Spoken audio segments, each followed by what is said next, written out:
Hello, this is what is going on today. There's a photography festival on in St Andrews this month, so we went to have a look at some of the exhibitions and just a little walk around St Andrews in general. So here we are in St Andrews. It's nowadays well known for its university. There was a Freshers' Week on while we were there, so there's lots of students covered in shaving foam. St Andrews itself was a royal borough and was the ecclesiastical capital of Scotland until the Reformation happened. But more on that later.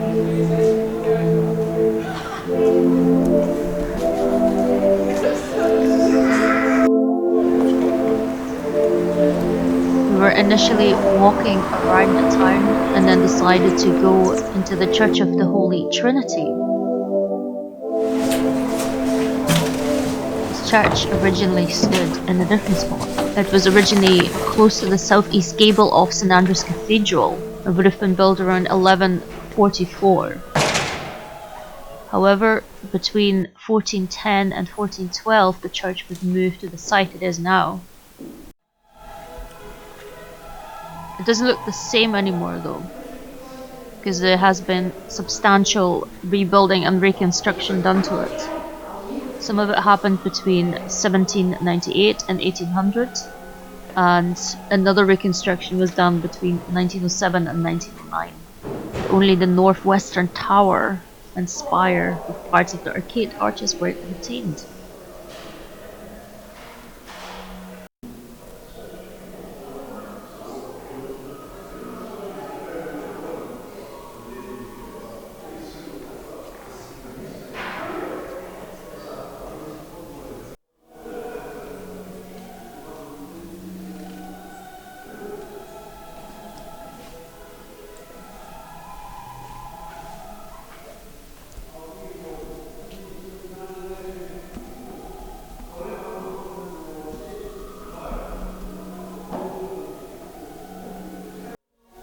As you can see, there is a little photography exhibition on even in here, and there's some lovely landscapes.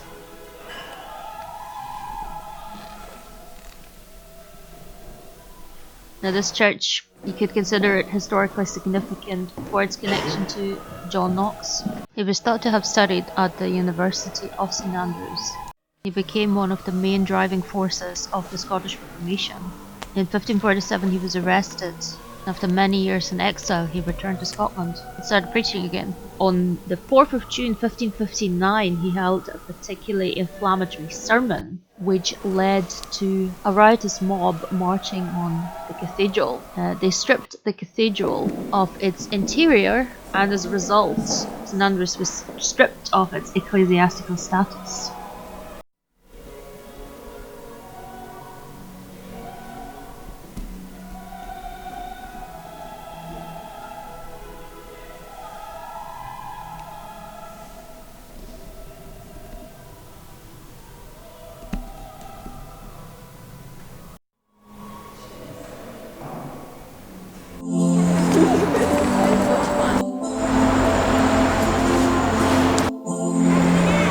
We are now on our way to the cathedral.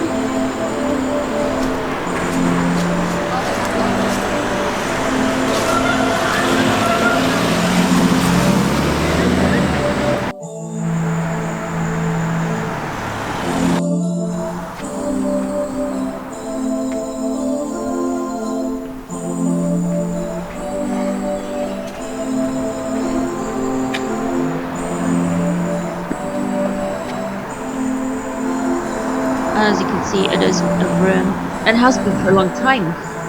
St Andrews Cathedral was dedicated in 1318 under the patronage of Robert the Bruce. It was damaged to fire in 1378 and was restored in 1440. However, after the sermon in 1559, the cathedral was looted, as I said, by Protestant reformers. So people started to take away stones to build new houses, and essentially by 1561 it had already been ruined. Also, Catholic Mass was outlawed during the 16th century Scottish Reformation, which also contributed to the cathedral not being in use, because that's where it would have been done. It's currently in custody of Historic Environment Scotland. The ruins are roughly 119 metres long, which is 390 feet, which makes it the largest church to have been built in Scotland.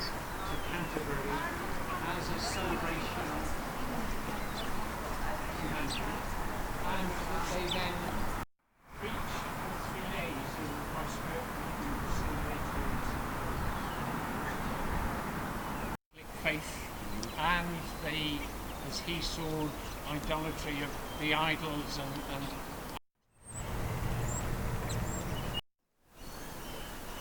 There's a square tower, which is the oldest part, and that's St. Rule's Church, and that was the earliest building on the site, and is the best preserved part, and that's from the 12th century. And there's also a college for monks, which is known as the Church of St. Mary on the Rock.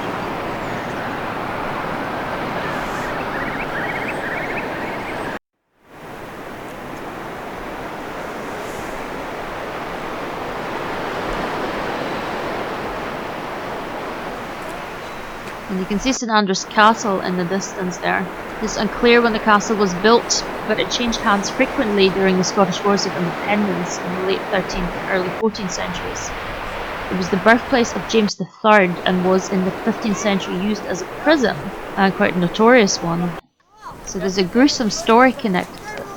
In 1521, the Archbishop of Glasgow, James Beaton, took residence here and reinforced its defences to withstand artillery. His nephew and successor, David Beaton, was persecuting Protestants who were suspected of being in league with the English.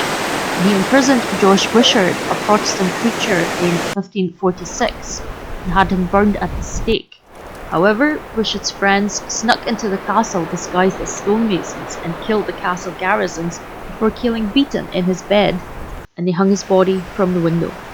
Protestants occupied the castle and set up the first Scottish Protestant congregation, with John Knox as their preacher.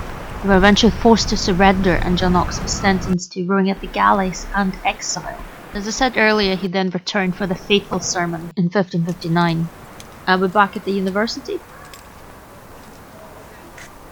We have found one of the exhibitions, which is some very early photography of the moon. And this one's from the early 20th century, or perhaps even the late 19th century.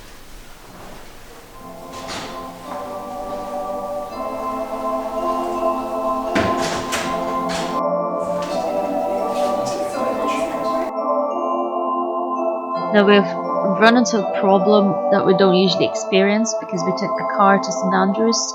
We had trouble finding parking space, and we ran out of change for paid parking. We usually use public transport, so we decided just to cut the trip short and go home. But we stopped off in Newport-On-Tay, which is right across from Dundee, which you can see on the other side. So we are in Fife, and there's a bridge leading across to Dundee.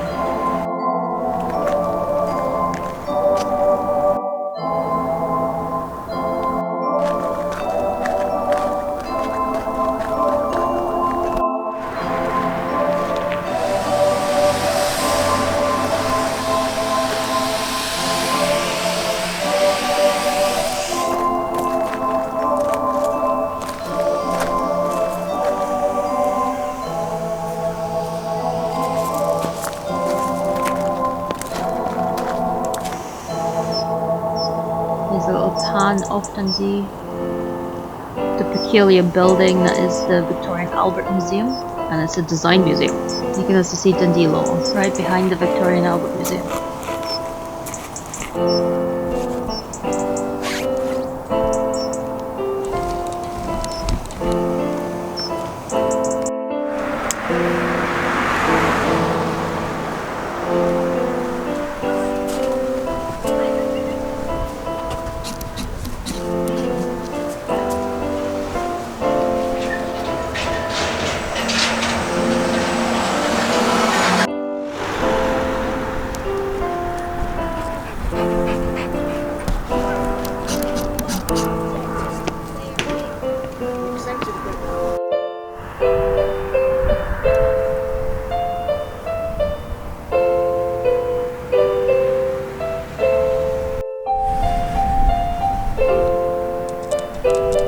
And there's another castle for us to visit.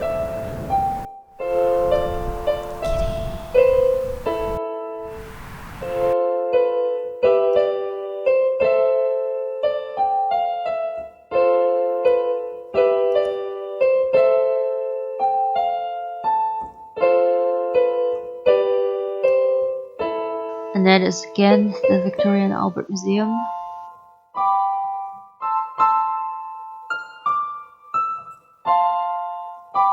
Short V&A.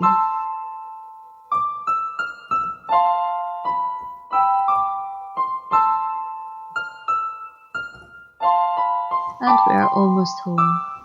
Thank you for watching.